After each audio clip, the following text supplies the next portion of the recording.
اطلع من هذه الدوامة، اطلع. انت اليوم بالغ ناضج عاقل، قو عندك مهارة ضبط الذات، واضبط ذاتك. صباح الخير. نحن أحياء وللحلم بقية.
فلا تتوقف عن السعي مهما حدث.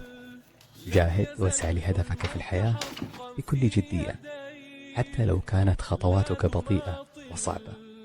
ولا تبالي للنتيجة، أنت مسؤول فقط عن السعي وليس النتيجة، فالنتيجة اختص بها رب الخير، رب الخير الذي لا يأتي إلا بالخير.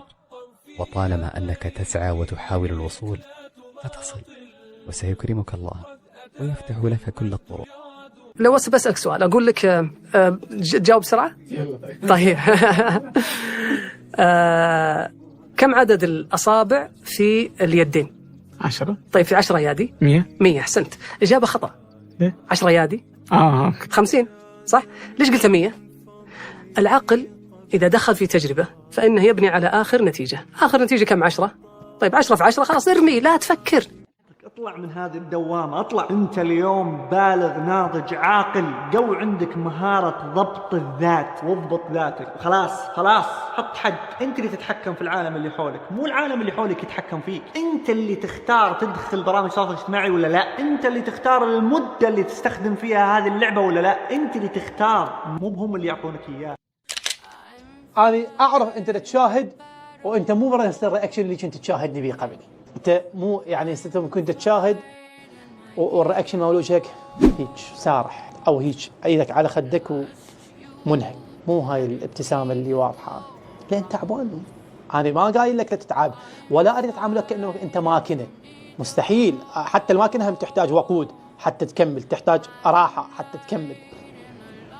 بس داني دا أذكرك إنه المسألة وصلت لنهاياتها. تحمل، خليه قوي، خليش قويا، أمور ماشية. أقوم أسوي لي قلاص شاي، ولو أطب أسبح أجدد نشاطي، وإذا وقت صلاة أقوم أصلي.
لا تضيع وقتك، لا تضيع وقتك، لا تنساق هكذا مع المؤثرات التي يهتم بها العموم الشباب الذين في عمرك.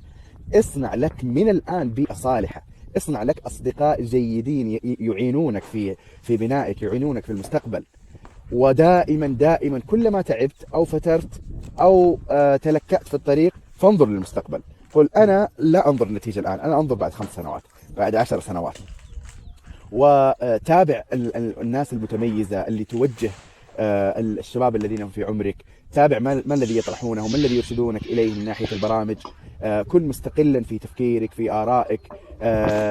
حافظ على دينك وعلى الفرائض الأساسية التي أمرك الله سبحانه وتعالى بها. اسأل الله سبحانه وتعالى التوفيق والتسديد والبركة، وستجد النتيجة والآثار الكبيرة جدا بإذن الله تعالى. مرة أخرى، أنت شيء كبير، أنت أمل كبير، أنت يمكن أن تحدث الفارق، فلا تضيع نفسك.